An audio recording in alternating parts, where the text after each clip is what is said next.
Bom, meus irmãos, esse tema da mutualidade cristã, ele é aquele básico do básico e é o óbvio quando se trata de vida cristã. Então, assim, não é nenhuma novidade. Na verdade, é aquilo que é simples, está o tempo todo, mas por conta do pecado a gente acaba negligenciando, a gente acaba fraquejando. E aí, então, a gente precisa reforçar constantemente aquilo que nós não podemos nos esquecer de jeito nenhum. Então, a palavra mutualidade, para quem não sabe, né, tem a ver com mútuo, envolve um ao outro, né? Ou seja, coisas que vão envolver tanto uma pessoa quanto outra juntas e um acaba, vamos dizer assim, de uma certa forma, pagando a outra, né, entre aspas. Então, de uma certa forma, nós todos somos devedores, nós todos temos uma dívida, né? Então, assim, não em dinheiro, obviamente, mas Romanos 13:8, se você quiser abrir lá já, Romanos capítulo 3, verso 8, o apóstolo Paulo, logo depois de falar das obediências às autoridades, ele reforça a questão do amor ao próximo. E aí ele coloca de uma maneira interessante, no verso 8 do capítulo 13 de Romanos, ele diz assim: a ninguém fiqueis devendo coisa alguma, exceto o amor com que vos ameis uns aos outros, pois quem ama o próximo tem cumprido a lei. Então ele é claro em dizer, né, não devemos ficar devendo nada a ninguém a não ser o amor. E obviamente, olhando aqui, a gente sabe que sempre vamos estar em dívida com o próximo. Sempre vamos estar em dívida, porque sabemos que não temos amado o próximo como deveria. Uma das marcas que nós vemos também na igreja primitiva, se você voltar em Atos também, no capítulo 2 de Atos, era a questão da comunhão. Isso chama atenção aí, né? Não era uma igreja isenta de problemas, por conta de que a Bíblia é clara em mostrar, né, que ainda vivemos na presença do pecado, mas é uma igreja que se torna modelo e que sabemos começa ali uma ação poderosa do Espírito em direcionar os irmãos na propagação do Evangelho. E aí no capítulo 2, verso 42, bem conhecido também dos irmãos, a palavra diz assim: perseveravam na doutrina dos apóstolos, na comunhão, no partir do pão e nas orações. Em cada alma havia temor, e muitos prodígios e sinais eram feitos por intermédio dos apóstolos. Todos os que creram estavam juntos e tinham tudo em comum.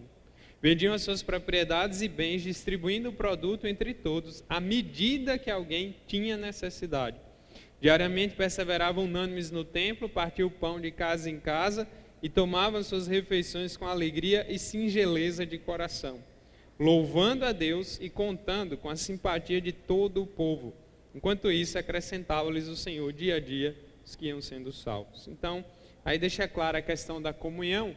Dr. Russell Shedd, comentando sobre esse versículo, ele fala que uma das formas que temos para vencer o mundo, né, os inimigos que temos e o próprio maligno, a comunhão ela é fundamental. E quando se trata de comunhão, envolve essa ação do Espírito em nós, os frutos do Espírito e a mutualidade, ou seja, a preocupação de uns para com os outros. E no Novo Testamento a gente vai encontrar essa expressão uns aos outros diversas vezes. Então ali no slide a gente tem uma lista de versículos separadas por temas assim específicos dentro da questão da mutualidade. Esses versículos foram extraídos de um site de aconselhamento bíblico. Eles só vão ajudar para a gente nortear a coisa aqui. Então vou pedir a Lucas já para ir passando o primeiro. Então o primeiro está lá em Romanos 15:7, né? Vou fazer como eu fiz na mini vigília. Porque eu não posso, alguns versículos, se eu falar eles sozinhos, isolados, eles podem trazer alguns problemas. Então eu vou sempre contextualizar. Romanos capítulo 15, verso 7, já traz para nós a questão de acolher e receber uns aos outros. Então, Romanos 15, versículo 7, diz assim: portanto, acolhei-vos uns aos outros, como também Cristo nos acolheu para a glória de Deus. Né? A importância do acolhimento, de cuidar e de ajudar aqueles que precisam, independente da pessoa. Então Paulo aí nesse contexto, né, de Romanos, e ele está aí falando de Deus e de Cristo, né, de toda a ação de imitarmos a Cristo, né, na questão da palavra e edificação. Então, essa questão do acolhimento ela é fundamental, de se sentir acolhido, de se preocupar com o outro. Nós vivemos a era do individualismo, né, em que há muita frieza, em que há um comportamento geral das pessoas não se importarem umas com as outras, e isso é um pecado muito grave. Então, a gente precisa tomar cuidado, porque assim, eu morei em São Paulo uma época, e lá já faz parte, infelizmente, da cultura. Há um individualismo muito forte, há uma indiferença muito grande, há muita gente solitária no meio da multidão. E nós estamos em uma cidade bem menor e nós já vemos esses sintomas ruins, muitas vezes, da falta de acolhimento, da falta de mutualidade, né, já nas nossas vidas. E nós precisamos combater isso através da palavra, da oração e tudo mais. Então, já começa ali, acolhei-vos uns aos outros, né? Sempre essa relação uns aos outros, como também, aí Paulo vai usar o argumento mais forte que tem, como também Cristo nos acolheu para a glória de Deus, né? Então ele parte do exemplo fundamental, principal do próprio Cristo, ou seja, se você é de Cristo, se você tem Cristo de verdade no seu coração, uma das coisas que você vai fazer e vai obedecer é acolher. Então, todos esses mandamentos que a gente vai ver aí, de mutualidade, eles não são opções para você. Ah, se der eu faço. Eles são ordens diretas, e da própria palavra de Deus para nós. Ou seja, se você é um cristão verdadeiro, nascido de novo, né, e o Espírito Santo habita em você, isso não é uma opção, isso é uma ordem. Ou seja, a ordem dada é como no exército, missão dada é missão cumprida. E nós estamos para obedecer às ordens supremas do Senhor. Pode passar para o próximo, Lucas. O outro é de aconselhar e admoestar uns aos outros. Aí tem Colossenses 3,16. Instruí-vos e aconselhai-vos mutuamente. Então, a questão da instrução e de aconselhar não é específica, isolada só do líder, só do pastor. Envolve toda a igreja. É importante isso. É claro que a igreja, obviamente, as pessoas precisam de sabedoria para essa função da palavra. E lá em Colossenses 3,16, se você ler no contexto, o apóstolo Paulo antes, ele está dizendo, habite ricamente em vós a palavra de Cristo. Então, antes desse aconselhamento, dessa admoestação, é necessário que a palavra de Cristo esteja habitando em nós. Porque é através da palavra que nós vamos exortar e direcionar uns aos outros. Então, isso é uma ordem que está sendo dada para a igreja toda. Então envolve todos nós, e todos nós em alguma medida podemos ajudar um ou outro irmão, né? E obviamente sempre tem aquele que vai ter um pouco mais de dificuldade, tanto em lidar com as coisas da vida e algumas situações, e todos nós temos a obrigação de ajudar aquele que é mais novo na fé, aquele que é mais imaturo na fé, como o apóstolo Paulo usa a expressão mais fraco na fé, nós temos a obrigação, né? E é uma ordem clara das Escrituras, de instruir e aconselhar mutuamente. Aí vem Romanos 15:14, e certo estou, meus irmãos, sim, eu mesmo, a vosso respeito, de que estáis possuídos de bondade, cheios de todo o conhecimento. Mais uma vez o apóstolo Paulo frisa a importância do conhecimento, porque lá no contexto da igreja de Roma, era uma igreja que tinha um conhecimento da palavra, e aí então, aptos para vos admoestardes uns aos outros. Você vê que ali sempre voltando todo mundo. A responsabilidade de instrução, de aconselhamento é de todos. É óbvio que a gente vai buscar o conhecimento da palavra. E aí esses dois versículos deixam isso claro para nós. Necessário que a palavra habite em nós ricamente, como diz em Colossenses, e lá em Romanos, Paulo frisa, sabendo que os irmãos estavam cheios de todo o conhecimento. E muitas coisas nós vamos ter dúvidas, vamos precisar pesquisar, vamos precisar buscar alguém que tem mais conhecimento. Mas mesmo assim, o básico da fé, qualquer crente é capacitado, ainda mais pelo próprio Espírito, a ajudar aquele irmãozinho que às vezes precisa se direcionar melhor com relação à palavra. Então, a gente precisa trabalhar essa questão de que envolve toda a igreja, né? Não só o líder. É óbvio que o líder pesa sobre ele, já essa tarefa já faz parte da rotina dele, mas a igreja toda tem essa obrigação. Então todos podem ajudar. Às vezes você pode ajudar um irmão mais próximo, porque o líder não dá conta muitas vezes de aconselhar e admoestar todo mundo. Então Deus em sua sabedoria já deixa essa instrução para a igreja toda. Lucas, pode seguir para o próximo. Aí vem o do amar. Aí eu sei que para quem está mais no fundo vai ficar ruim de ver, e esse do amar é o básico do básico do básico. ou seja, não tem como fugir disso, né? Tinha um pregador na televisão que gostava de dizer que o cartão de visita do cristão é o amor, e ele não estava errado nisso. E ali são vários versículos, né? Romanos, Tessalonicenses, Romanos 12:10, amai-vos cordialmente uns aos outros com amor fraternal. Então também não é uma opção amar, não é só com quem eu vou com a cara ou quem eu não tenho nenhuma diferença, é amar mesmo indistintamente ali todos, né? E a Bíblia é muito clara com relação à questão do amor. Aí vem Romanos 13:8, eu vou abrir aqui porque agiliza, Romanos 13.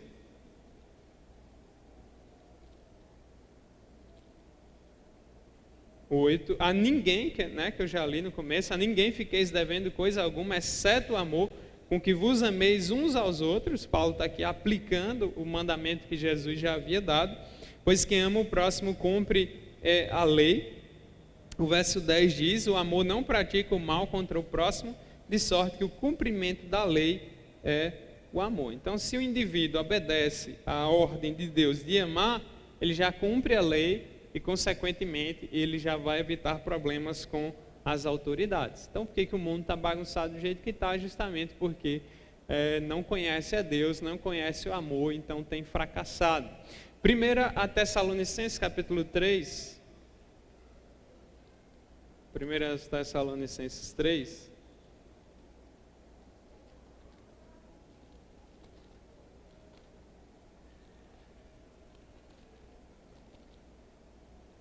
Versículo 12, diz assim: e o Senhor vos faça crescer e aumentar no amor uns para com os outros e para com todos, como também nós para convosco, né? Com a oração de Paulo em favor dessa igreja, e justamente para crescer e aumentar o amor de uns para com os outros. E aqui Paulo usa várias expressões, seja amar logo todo mundo. E precisamos orar a Deus para que Deus nos capacite para isso. O amor é um dos frutos do Espírito. O amor faz parte da essência do próprio Deus. E somente aqueles que conhecem a Deus é que são capazes verdadeiramente de amar. E não é fácil, né? Embora todos esses tópicos que nós vemos aí, eles são muito bonitos e fáceis de se falar, mas são difíceis de se viver. E, aliás, são impossíveis, na verdade, para nós, se não fosse a graça de Deus em nós. Então, acolher, instruir, amar, se não for o Espírito Santo em nós, nós não damos conta do recado. 1 Tessalonicenses 4:9, você já está aberto aí, diz, no tocante ao amor fraternal, não há necessidade de que eu vos escreva. Né? Aqui é uma igreja que, graças a Deus, estava muito bem, a ponto do apóstolo Paulo deixar isso registrado. Porquanto vós mesmos estáis por Deus instruídos, que deveis amar-vos uns aos outros. Ou seja, eu nem preciso falar. Da mesma forma hoje, ali você tem uma lista maior, mas os irmãos já estão cansados de ouvir, e quem já leu a Bíblia mais uma vez sabe muito bem, o mandamento do amor, ele é inegociável, né? E a gente precisa pedir a Deus graça. Então, por isso o apóstolo Paulo já deixa registrado, nem precisa, vocês já estão instruídos já pelo próprio Deus, então o caminho é esse. Aí vai ter 1 Pedro 1:22, 1 Pedro 4:8, você pode anotar para conferir depois, né? Porque senão a gente demora mais.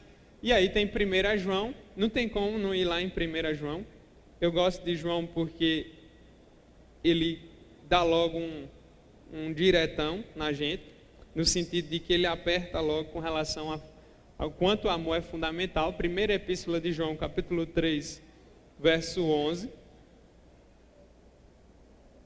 E aí ele reforça aí, né? Porque a mensagem que ouvistes desde o princípio é esta, que nos amemos uns aos outros, né? Então ele reforça isso. No verso 7 do capítulo 4, também a gente vai ver lá, amados, amemo-nos uns aos outros, porque o amor procede de Deus, e todo aquele que ama é nascido de Deus e conhece a Deus. Aquele que não ama, não conhece a Deus, pois Deus é amor. Então, o apóstolo João aí argumenta logo de uma maneira bem clara.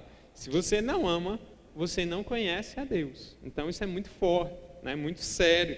Por isso que nós devemos orar também para que Deus nos capacite e nos ajude a amarmos uns aos outros. né? Só é possível crescer nisso com a graça de Deus, com o poder de Deus.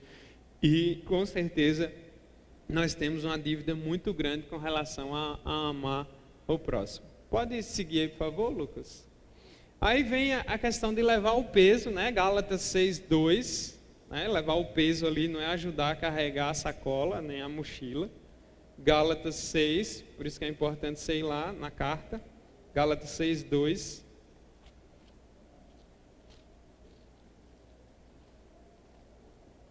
Que diz assim: levai as cargas uns dos outros, e assim cumprireis a lei de Cristo. Em que contexto que está esse versículo? Está num contexto aí um pouco de disciplina. E aí o verso 1 que a gente não leu diz: irmão, se alguém for surpreendido em alguma falta, vós que sois espirituais, corrigiu com espírito de brandura, e guarda-te para que não sejas também tentado.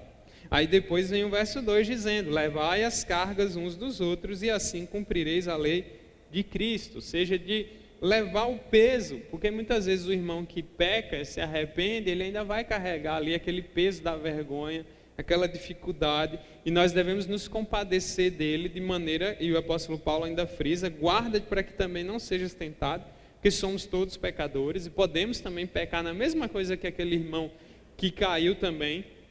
Então a gente deve ter a sensibilidade de levar a carga um do outro, de ajudar aquele irmão a se reanimar na fé, se reerguer, e voltar ao convívio normal, natural no corpo de Cristo. Então é nesse sentido que o apóstolo Paulo está falando aí, de levarmos as cargas uns dos outros, o que não deixa de trazer também um sentido mais amplo, no sentido de ajudar o outro, de sentir a dor do outro, né, de estar do lado do outro. A Bíblia é muito clara com relação a isso. A Bíblia ela não abre espaço para a gente ter uma vida individualista, ou seja, minha vida, minhas coisas, eu sou muito reservado, não existe isso. A gente tem que sempre buscar crescer e mudar nesse aspecto, de se preocupar com o próximo, de ter sensibilidade com a dor do outro, né? A Bíblia é clara em alegrar com os que se alegram, chorar com os que choram, enfim, o tempo inteiro isso. Mas esse verso 2 em especial de Gálatas está nesse contexto. É importante que os irmãos saibam que levar as cargas uns dos outros está aí nesse sentido, né? De estar ali carregando o peso que aquele irmão, você vai ajudar ele suportar para que ele consiga caminhar ali e seguir em frente. Então, é um trabalho dos crentes, é uma ordem dada para nós. Pode seguir, Lucas, por favor. Confessar os pecados, admitir, reconhecer. Aí vem Tiago 5,16, é outro verso que a gente também tem que ler o contexto. Tiago 5,16, que diz assim: confessai, pois, os vossos pecados uns aos outros e orai uns pelos outros para serdes curados, né? E aí já tem até o orar uns pelos outros, muito pode por sua eficácia a súplica do justo. Aqui está no contexto de uma pessoa enferma, e aí tanto que o verso 15 ele vai dizendo: a oração da fé salvará o enfermo, o Senhor levantará, e se houver cometido pecado, ser-lhe-ão perdoados. Aqui tem todo um contexto, né? Não está dando margem para a questão que a Igreja Católica tem, né, da pessoa que está, doente ou perto de morrer, vai confessar um sacerdote. Não é exatamente essa a ideia aqui. A ideia de você orar pela pessoa que está doente, de lidar com ela, e ele fala de confessar, pois, os vossos pecados uns aos outros. E eu expliquei que você não deve contar os seus pecados necessariamente para todo mundo. A ideia aqui não é essa, porque o pecado ele tem que ser tratado de acordo ao seu nível de gravidade. Então, pecados particulares você resolve, você com Deus. Quando você atinge o próximo, você vai resolver com o próximo. E se você peca publicamente, você precisa reconhecer o seu pecado publicamente e repará-lo publicamente à altura do pecado. Então, quando o Tiago está aqui dizendo isso de confessar, pois, né? Senão você pode imaginar que já é uma ordem assim, e sair contando logo seus podres para todo mundo, até coisas, né? Não é essa a ideia, você tem que ter sabedoria. Mas a ideia é que, como um corpo, a gente deve auxiliar uns aos outros, né? Porque às vezes falhamos contra o próximo, e o sinal verdadeiro de arrependimento é quando a gente tenta reparar aquilo que nós causamos no outro, ou num grupo no geral. Então é nesse aspecto. Mas mesmo assim a importância de confessar os pecados uns aos outros, porque há momentos que isso é necessário, e vem orar uns pelos outros, né? Mais uma vez aqui envolve a questão da mutualidade. Essa de orar também é básica. É aquela coisa assim que, né, não precisava nem falar, mas a gente tem que lembrar justamente por isso, né? A oração em vários aspectos, tanto na questão de cura de enfermidades, quanto na questão de pecados, quanto na questão de amar mais, de crescer mais e até de obedecer essas ordens que a Bíblia nos traz, a gente precisa reforçar bem a questão da oração. Pode seguir, Lucas, por favor.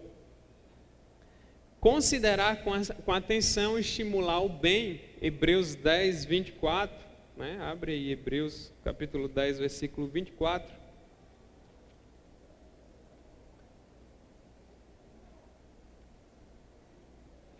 Aí em Hebreus 10, o autor de Hebreus ele está argumentando no sentido de que em Cristo agora nós temos um grande privilégio de acesso a Deus, né? Um novo caminho aí, um novo estilo de vida, o verso 20 nos apresenta.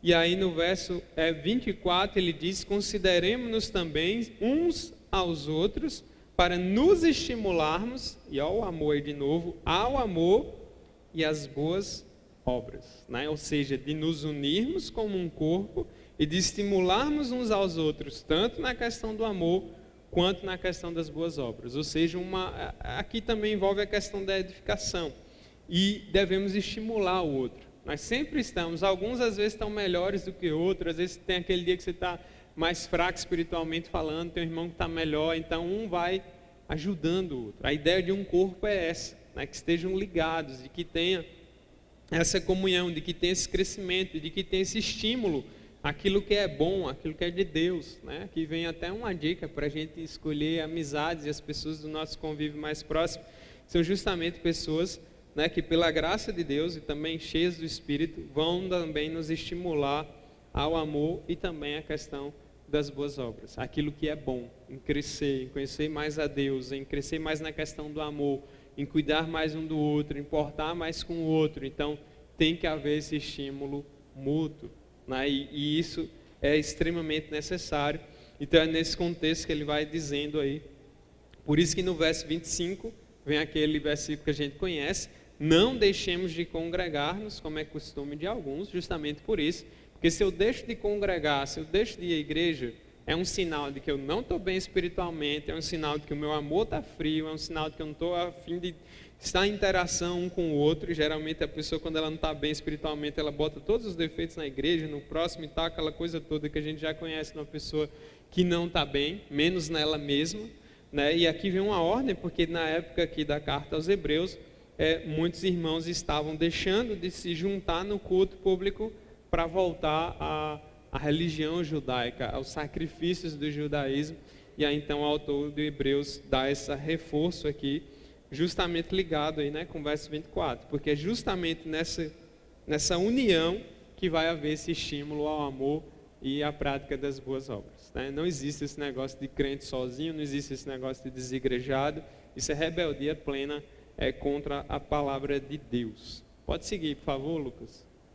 Aí vem outro: consolar, exortar e chamar de lado para auxiliar. Primeiro aos Tessalonicenses 4, você pode voltar aí, 1 Tessalonicenses capítulo 4, versículo 18. Consolai-vos, pois, uns aos outros com estas palavras. Ou seja, com quais palavras Paulo está dizendo? Os que vêm do verso 13 ao 17. Paulo está explicando para a igreja em Tessalônica sobre o que acontece com os irmãos que já morreram.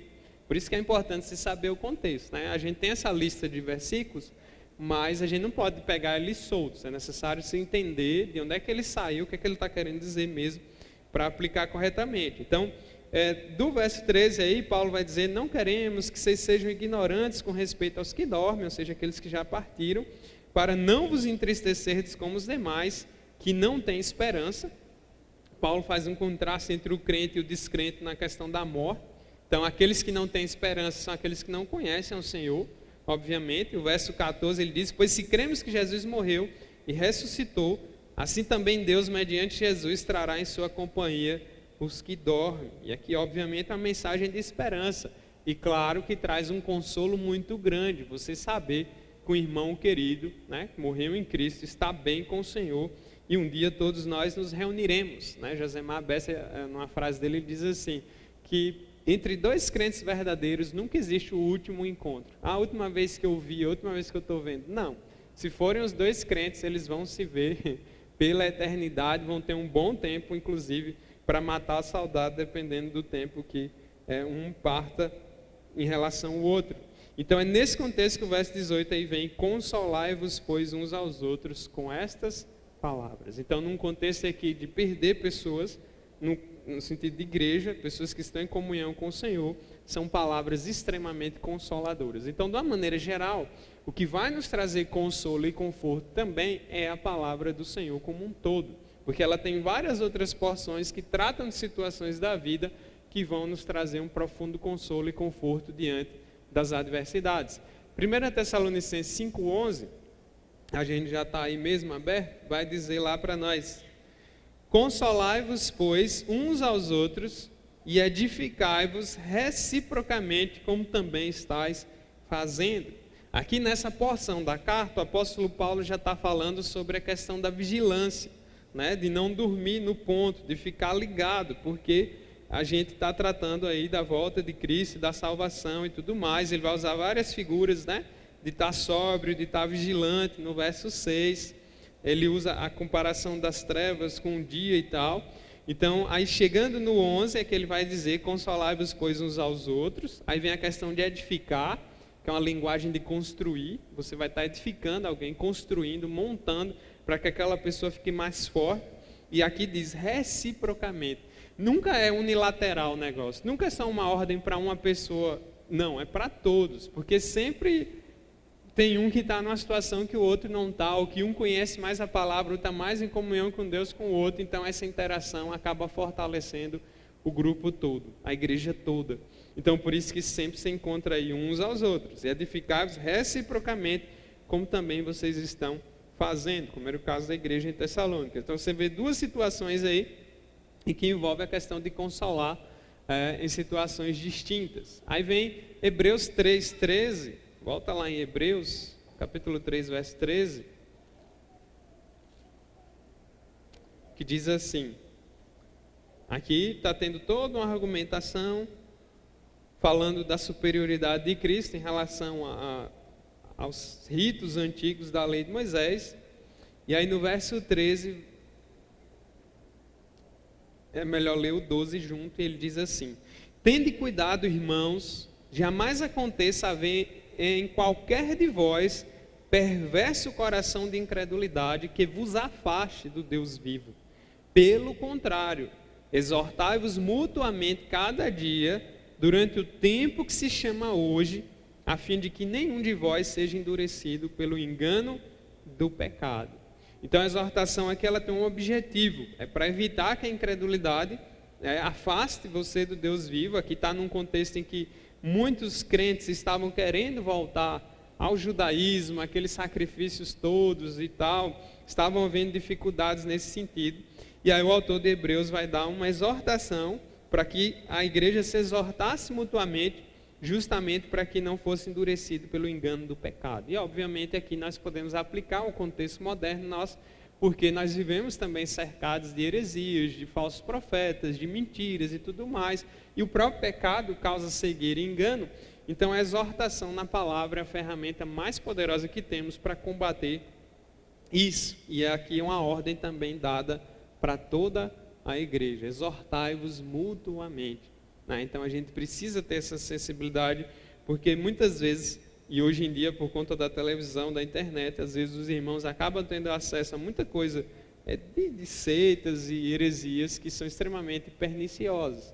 E qualquer irmão que conheça a palavra pode chegar e exortar aquele irmão: moço, se fosse você não dava ouvidos a isso, tomava cuidado com isso, porque a palavra de Deus é muito clara com relação a essas coisas. Então é muito importante essa ideia da mutualidade. A igreja toda, essas ordens são para todos nós. Pode seguir, Lucas, por favor.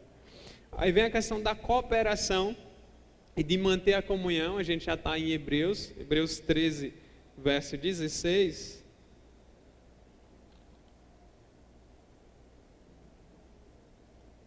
Aí ele diz: não negligencieis igualmente a prática do bem e mútua cooperação, pois com tais sacrifícios Deus se compraz. Então aqui é uma ordem que está nas questões práticas já da carta.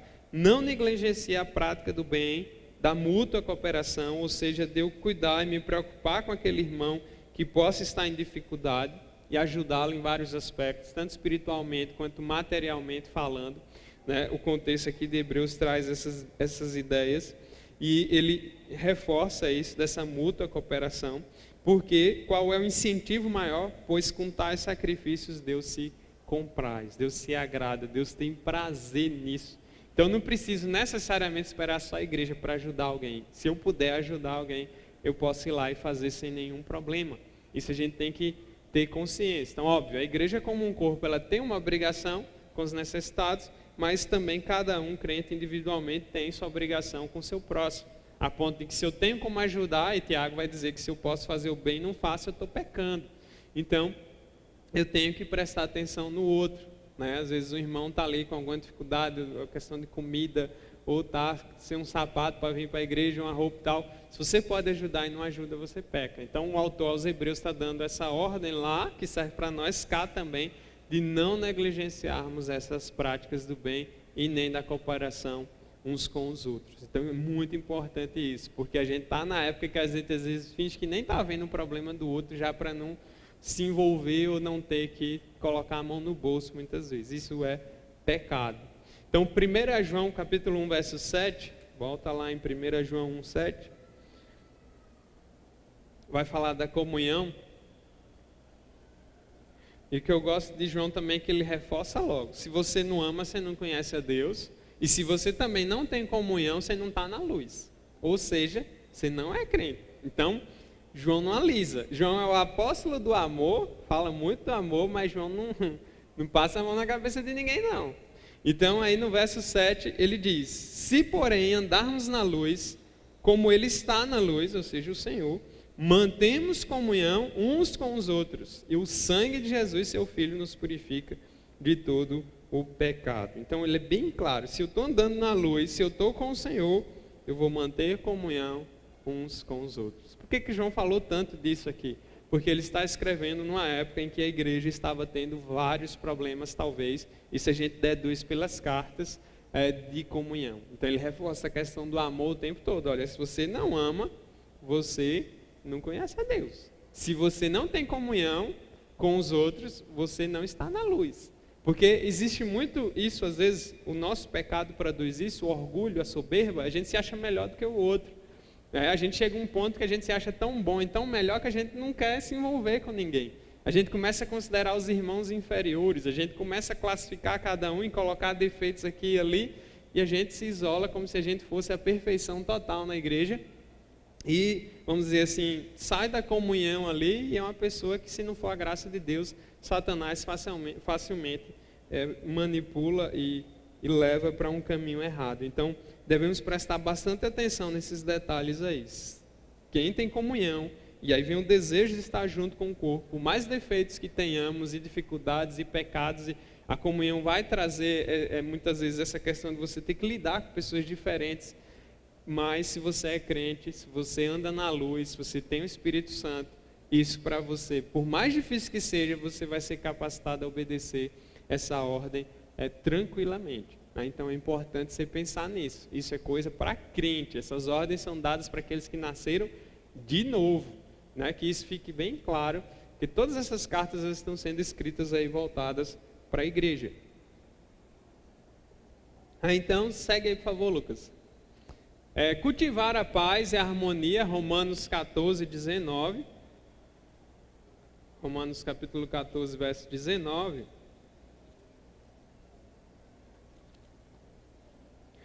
Diz assim: assim, pois, seguimos as coisas da paz e também as da edificação de uns para com os outros. Você vê o tanto de vezes que aparece, né? Edificar uns aos outros, tal, às vezes está junto aí com outros. Então, o apóstolo Paulo está falando aí da caridade, da liberdade aí nesses trechos, e no verso 19 ele diz: seguirmos as coisas da paz, ou seja, a paz que vem justamente ligada à paz que só Deus pode dar, e ali envolve essa edificação, uns com os outros. Então, todas essas questões do amor, da comunhão, vão mexer muitas vezes e vão trabalhar com o nosso orgulho, com a nossa humildade, né, e lidar com os pecados uns dos outros. Por isso que são coisas que só vêm pela graça de Deus. 1 Tessalonicenses 5,13 também, volta lá em 1 Tessalonicenses 5,13, diz assim: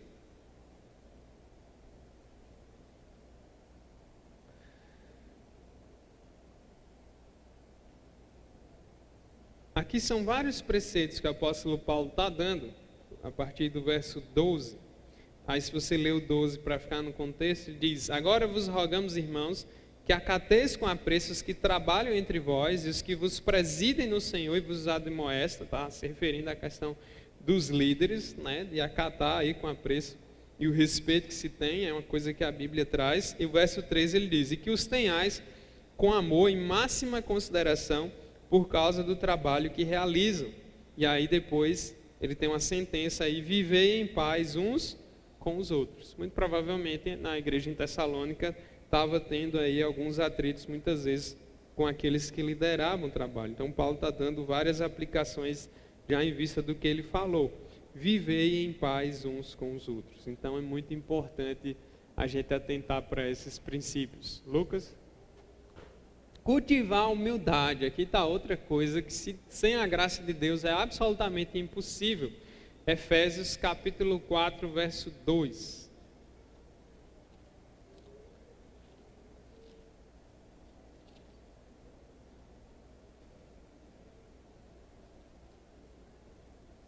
Diz assim a palavra de Deus. Aqui também mais uma vez, né, o apóstolo Paulo já estava argumentando aqui outras coisas. Verso 1 ele diz: rogo-vos, pois eu, prisioneiro no Senhor, que andeis de modo digno da vocação a que foste chamados, com toda humildade e mansidão, com longanimidade, que é a paciência, suportando-vos uns aos outros em amor. Porque vai ter o suportando ali na frente, eu não vou mencionar ele agora, mas tem que ter humildade. A humildade vem com o Espírito Santo em nós, porque nós somos orgulhosos por natureza. A gente não gosta que ninguém nos diga que estamos errados, a gente sempre quer estar certo, a gente sempre quer ter razão, a gente sempre se acha melhor, e sem humildade eu não vou conseguir, vamos dizer assim, lidar com o meu irmão da maneira que a Bíblia requer de mim.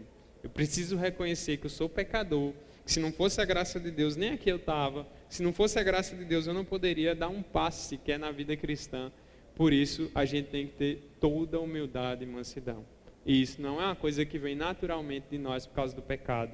É Deus quem dá. Por isso que essas coisas só vai encontrar numa pessoa que nasceu de novo.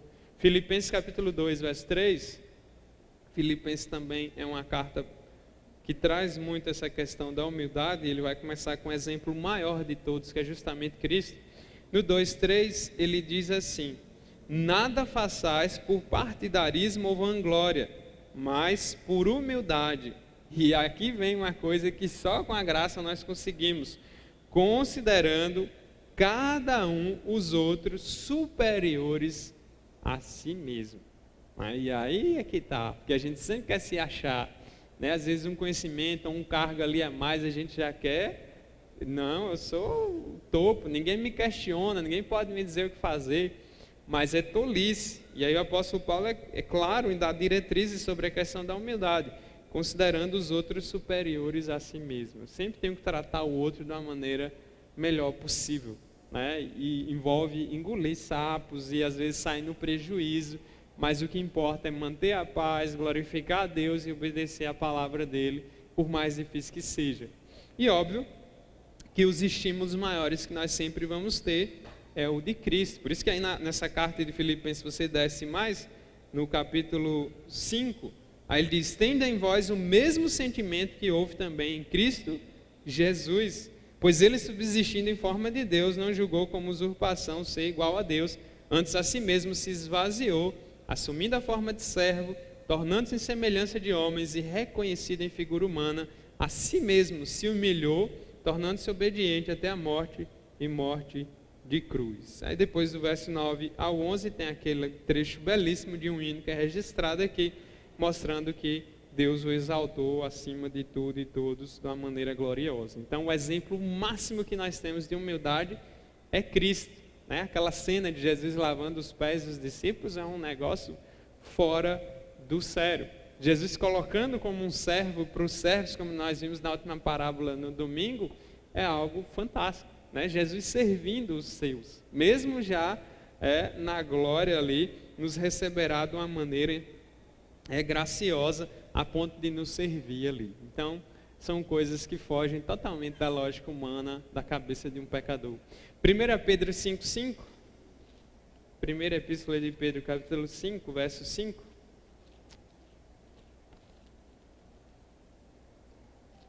Diz assim: rogo igualmente aos jovens, sede submissos aos que são mais velhos, outros sim no trato de uns com os outros, cingivos de todos de humildade, porque Deus resiste aos soberbos, contudo, aos humildes concede a sua graça. Resistir ao soberbo é você ter Deus como seu inimigo, é Deus batendo de frente com você por conta do seu orgulho. E você sabe, né? Se você bater de frente com Deus, quem é que vai ganhar? Obviamente é Deus. Então a Bíblia registra o tempo todo isso, né? Essa questão da humildade. Aqui ele ainda trata a questão da submissão dos mais jovens aos mais velhos, é importante. O respeito e o reconhecimento daqueles que têm mais tempo e mais sabedoria do que nós. Pode seguir, por favor, Lucas. Cultivar a disposição para servir, Gálatas 5,13, né? Volte lá em Gálatas, capítulo 5, verso 13. E ele diz assim: porque vós, irmãos, fostes chamados à liberdade, porém não useis da liberdade para dar ocasião à carne, ou seja, aos seus desejos pecaminosos. Mas ao que ele diz: sede antes servos uns dos outros pelo amor. A palavra servo aqui, que é doulos, ela é escravo, né? Ou seja, sejam escravos uns dos outros. Não é no sentido assim de você ser uma pessoa que o outro vai bater na sua cara e tudo mais. Não é isso que Paulo está incentivando e a palavra está trazendo. Mas é um sentido de nós termos um coração para servir um ao outro. A ponto de, e aqui ele vai usar uma expressão muito forte, que é justamente de você ser escravo um do outro, mas aí diz, pelo amor. Não é de todo jeito, não é me aproveitar do outro em meu benefício. Não, o amor é que vai envolvido nessas relações, de uma maneira, né, que um vai sempre querer servir um outro, um sempre vai querer melhorar o outro, um sempre vai querer ajudar o outro. E é nesse aspecto que nós devemos cultivar essa disposição de servir. Não precisa nem me dizer, eu já vou lá e já estou ajudando o outro, né, e tudo mais. Isso vem nas mínimas coisas da nossa vida. Pode seguir, Lucas. Dar preferência e considerar respeito e deferência, Romanos 12, 10. Romanos 12, 10. Amai-vos cordialmente uns aos outros, né? Esse cordialmente aí é de coração, não é fingidamente não. É amai-vos de coração uns aos outros, com amor fraternal, preferindo-vos em honra uns aos outros. Ou seja, eu sempre vou colocar meu irmão numa posição mais favorável, eu vou fazer o máximo para que ele esteja o melhor possível. Mais uma vez, só é possível com a graça de Deus, porque geralmente a gente quer eu primeiro, né? E eu até usei o exemplo de retiro na hora da fila do almoço, né? Que às vezes dá briga, as pessoas na hora da fome não lembram de amar um ao outro, nem de servir um ao outro, e enfim, é um laboratório, muitas vezes ali mostra muita coisa do nosso coração, mas a Bíblia é clara com relação a isso. Ou seja, se eu fosse usar o exemplo do retiro da fila do almoço, seria assim: enquanto meu irmão não comer, eu não como. Enquanto todos os pratos não estiverem cheios, eu não coloco minha colher na boca, porque pode ser que falte alguém e eu precise dividir ou até dar meu prato para ele. É nesse aspecto que um cristão vai agir. Isso eu estou usando um exemplo mínimo. Tem várias outras circunstâncias da vida maiores em que nós precisamos dar preferência para o outro. Pode seguir, Lucas, por favor. A edificação nós vimos várias vezes aí, né? Romanos 14, 19, e assim, pois, seguimos as coisas da paz e também da edificação de uns para com os outros, né? Nós já vimos aí essa questão de edificar, de crescermos juntos. Ninguém perfeito, ninguém já atingiu toda a estatura que deveria como cristão. Então a gente está num processo de edificação, de construção. Deus, né, em primeira instância, vai nos edificando com a sua palavra, e nós também, com a palavra dele, vamos edificando uns aos outros, para que a gente cresça, para que a gente progrida no sentido da comunhão. 1 Tessalonicenses 5,11, consolai-vos, que nós já vimos, pois uns aos outros, e edificai-vos reciprocamente. Todo mundo, todos precisam uns dos outros, né? Eu li aqui uma vez um trecho do livro Discípulo Radical de John Stott, e tem lá o capítulo da dependência, que eu acho fantástico. Ele deixa claro, nós sempre vamos depender de alguém. Não existe esse negócio, não quero depender de alguém. E hoje nós estamos numa área que as pessoas falam muito dessa questão de independência. Não tem jeito, sempre vamos depender de alguém para alguma coisa. Isso quebra nosso orgulho. Tem pessoas mais velhas, às vezes, que preferem morrer do que dar trabalho. Não, nós estamos aqui justamente para dar trabalho. Vai dar trabalho sim, viver e conviver dá trabalho.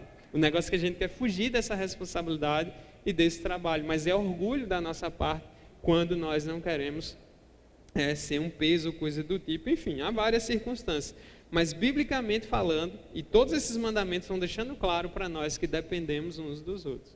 A gente tem que estar junto e a gente vai dar trabalho um para o outro, né? Porque tem pessoas que são assim, tipo, eu não quero dar trabalho, eu sempre quero pagar uma coisa, que você vai ajudar a pessoa já quer pagar.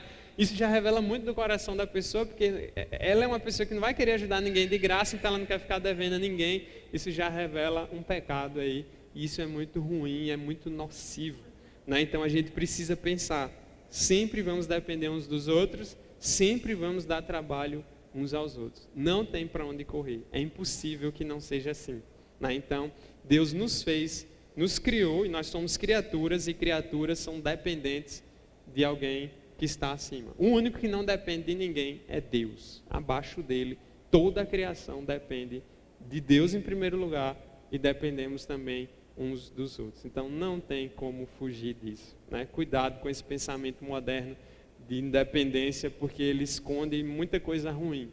Pode seguir, por favor, Lucas. Ensinar uns aos outros, nós já lemos Colossenses 3,16, instruí-vos e aconselhai-vos mutuamente. Mais uma vez, o crente que tem mais experiência, que conhece mais a palavra, ele está completamente apto para ajudar aquele que tem mais dificuldade, aquele irmão que é novo na fé, aquele irmão que ainda não sabe muitas vezes manusear a Bíblia, conhecer tudo, as doutrinas e tal.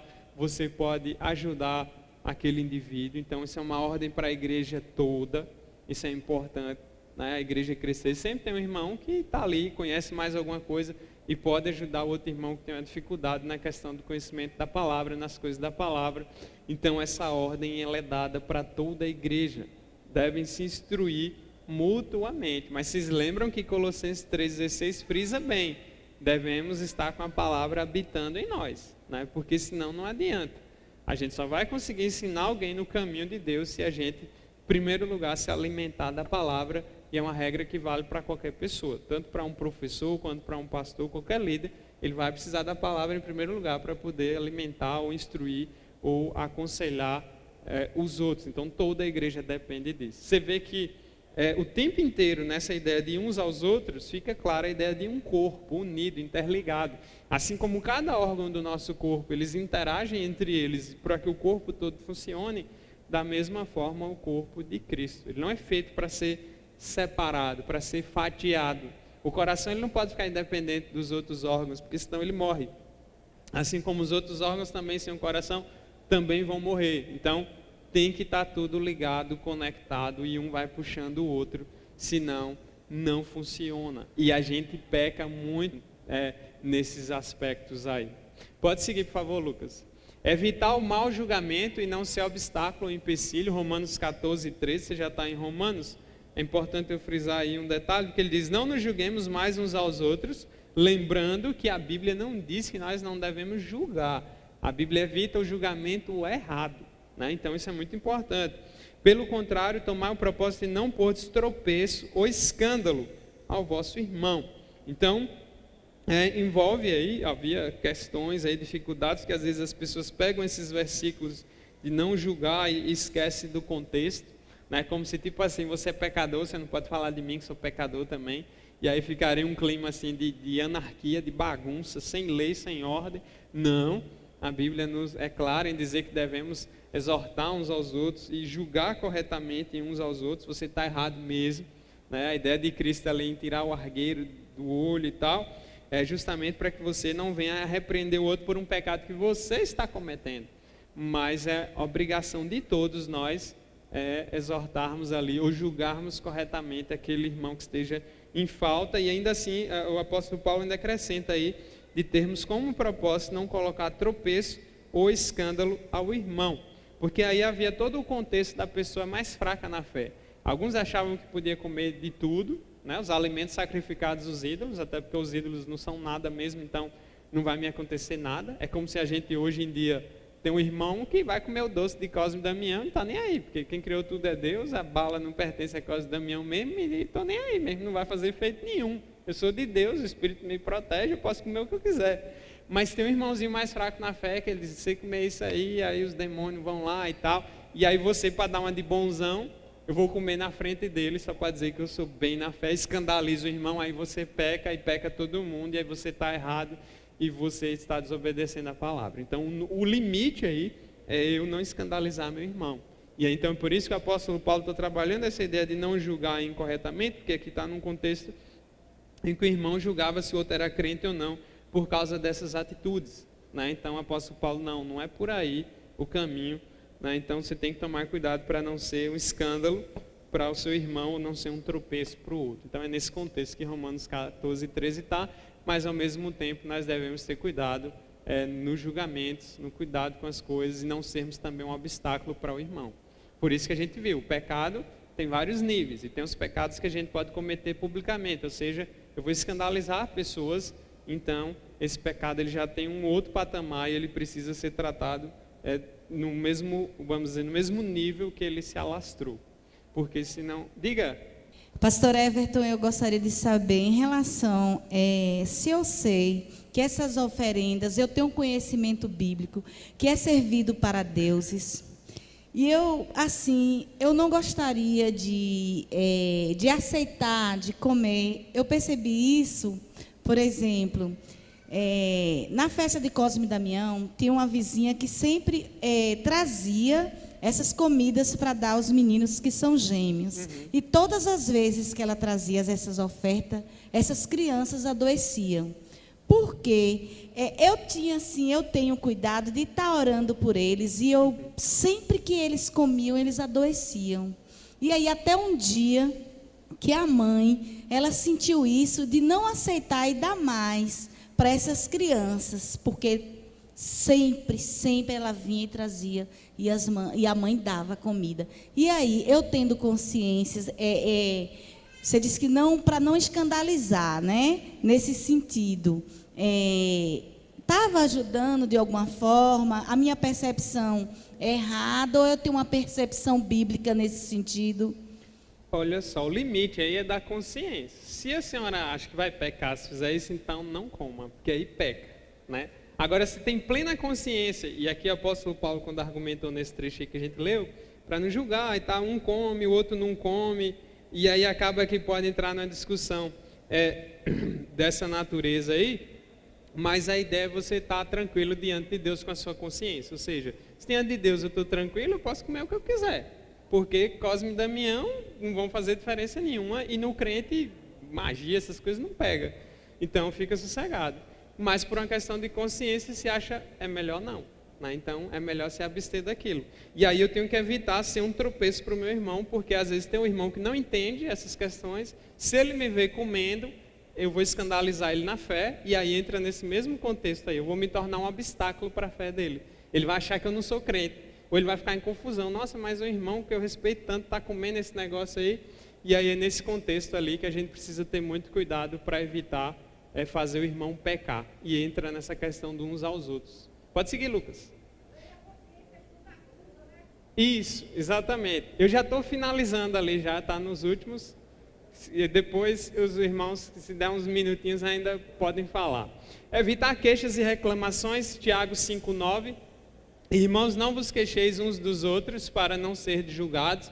Ali mais uma vez está num contexto específico de problemas na igreja onde Tiago estava escrevendo. É importante isso ser frisado, porque senão fica parecendo assim, se eu vejo meu irmão numa falta, então não vou dizer nada, porque a Bíblia me diz para não queixar uns dos outros e para não ser julgado. Por isso que esses versos, a gente tem que sempre analisar o contexto adequado, né? Porque ali não está dizendo que você vai deixar, faz de conta que eu não estou vendo o pecado nem nada. Não é essa a ideia que Tiago está trazendo lá. Pode seguir, Lucas. Falar a verdade em lugar de mentira, falar aquilo que é confiável, fidedigno, isso é básico, né? Mentir, não precisa nem dizer que é pecado, seja em que nível for de mentira. Efésios 4:25, por isso, deixando a mentira, fale cada um a verdade com o seu próximo. E Colossenses 3:9 tem uma ordem direta também, dizendo, não mintais uns aos outros. Então, assim, não precisa nem argumentar muito por que não devemos mentir uns aos outros. O crente, ele tem que basear a sua vida na verdade. É óbvio que é mais difícil num mundo como o nosso, extremamente marcado pelo fake, né, pelo que é falso, mas a verdade tem que ser uma marca do cristão. Hospedar uns aos outros, 1 Pedro 4:9, sede mutuamente hospitaleiros sem murmuração, né? Pedro já diz logo, não reclame. O que acontecia muito na época de Pedro é que muitos irmãos se deslocavam das suas casas por conta da perseguição. Muitas vezes tinha irmãos que perdiam a casa toda, quem ia ter que abrigar ele era o irmão. Imagine, se eu vejo meu irmão em Cristo desabrigado e eu tenho como abrigá-lo, ele não abriga, é um pecado, não precisa nem dizer o tamanho. E aí Pedro já deixa logo, não murmure, porque às vezes você vai ficar reclamando, o cara, né, come demais, faz isso, inventa um monte de coisa para não receber o outro. É claro que hoje, se a gente for aplicar a questão da hospitalidade, a gente está num contexto diferente, mas há necessidades que a gente sempre vai ter que hospedar alguém, ou receber alguém na nossa casa, envolve até a questão de visitas e tudo mais. A gente precisa fazer isso de coração, a gente precisa fazer sem murmuração, e a gente precisa desenvolver isso, né? Porque a gente fica sempre, tem pessoas que ficam com vergonha da casa, não quero que ninguém vá lá em casa, porque as paredes estão sem rebocar e tal, isso é frescura, besteira, porque principalmente uma pessoa que conhece a Deus, não tem nada a ver, o importante é você estar em comunhão e conhecer outra pessoa. Tem gente que tem vergonha, enfim, não fique com vergonha nem de receber, né? E nem de ir na casa de alguém, desenvolva isso, isso é muito sadio e importante, porque a gente acaba participando mais das vidas uns dos outros, né? A gente está num outro contexto, graças a Deus a maioria tem suas casas, estamos numa cidade só, ainda não estamos sendo perseguidos a esse ponto de ter que se deslocar, mas no caso ali de Pedro, a hospitalidade tinha que estar, inclusive é um dos requisitos para o presbítero, né? Para o pastor lá na lista que Paulo dá, mas era justamente por conta dessas situações. Não tinha hotel como hoje, né? E os hotéis não eram um lugar muito agradável para se ficar naquele tempo. Pode seguir, Lucas. Diga, Alan. Passa o microfone para Alan lá. Eu percebo assim, como o amor, ele é o elo que de fato, vincula todas essas coisas. Que se você for prestar atenção no julgar, né, no próprio encorajar, no hospedar e demais coisas, me remete a Paulo lá, quando ele diz, no próprio livro de Romanos, capítulo 13, né? Você pode até dar o seu corpo, né, para ser queimado, mas se você fizer sem amor, de nada vale. Então, até o ato de exortar, de julgar, ou de corrigir, a gente percebe assim que quando é feito com amor, as pessoas percebem, isso não vai gerar contenda, não gera contenda, discórdia, mas pelo contrário, o outro nota que você está fazendo porque você está levando em conta o interesse dele e não o seu próprio, como o Paulo descreve o que é o amor. Exatamente. O amor é a marca d'água da atitude do cristão, né? Em tudo que o cristão tem que fazer, tem que ter a marca do amor aí, senão não serve. E aí vem manter o espírito de unidade em pensamento e atitude, são coisas básicas também, Romanos 12:16, tendo o mesmo sentimento uns para com os outros, em lugar de ser orgulhosos, condescendei com o que é humilde, não sejais sábios aos vossos próprios olhos, né? Ali quebrando o nosso orgulho também, e a ideia de desenvolver o mesmo sentimento de unidade na igreja, né? Porque às vezes a igreja mesmo junta num ambiente só, mas ela está dividida, porque pecamos na questão da comunhão, e aí está cada um para um lado, cada um dividido, mesmo estando num prédio só.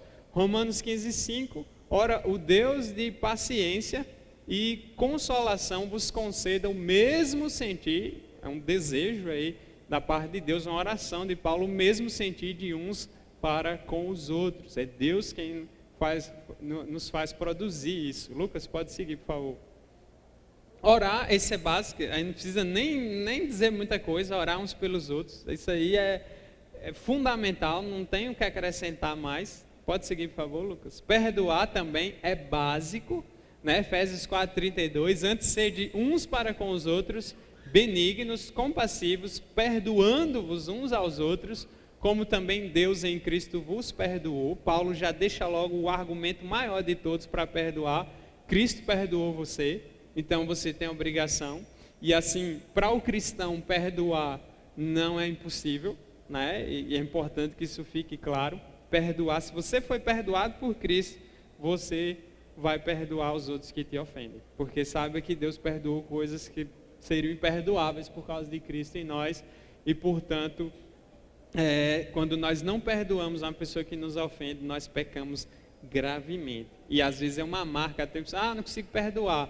Então, ou não nasceu de novo, ou você precisa pedir forças a Deus, mas o perdão vai fazer parte da nossa vida, porque somos pecadores e constantemente iremos falhar uns com os outros. Então, sem perdão, nenhum relacionamento flui. Colossenses 3:13, suportai-vos uns aos outros, perdoai-vos mutuamente.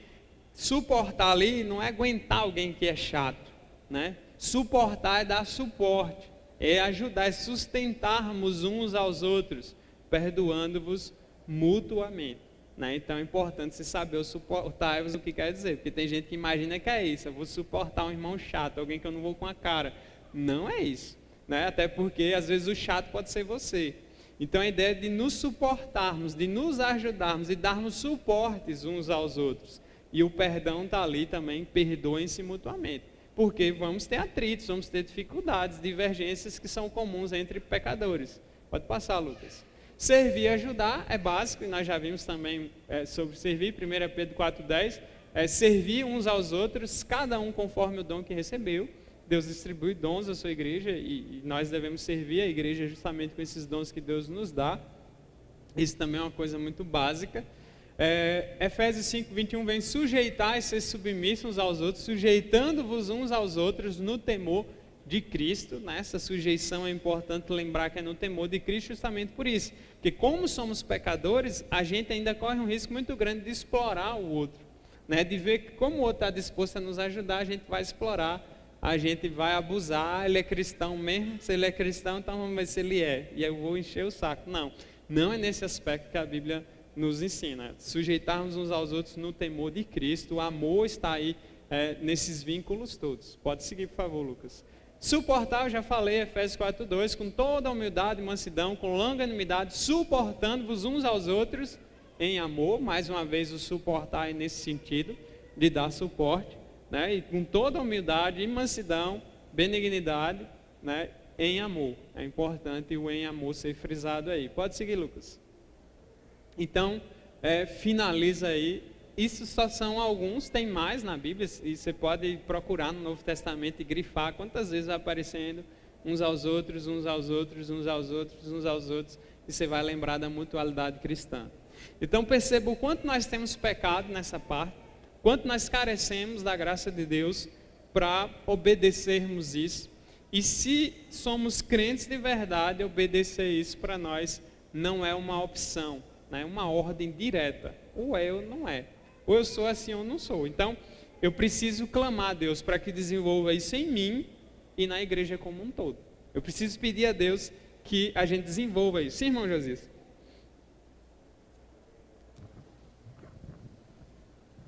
É isso.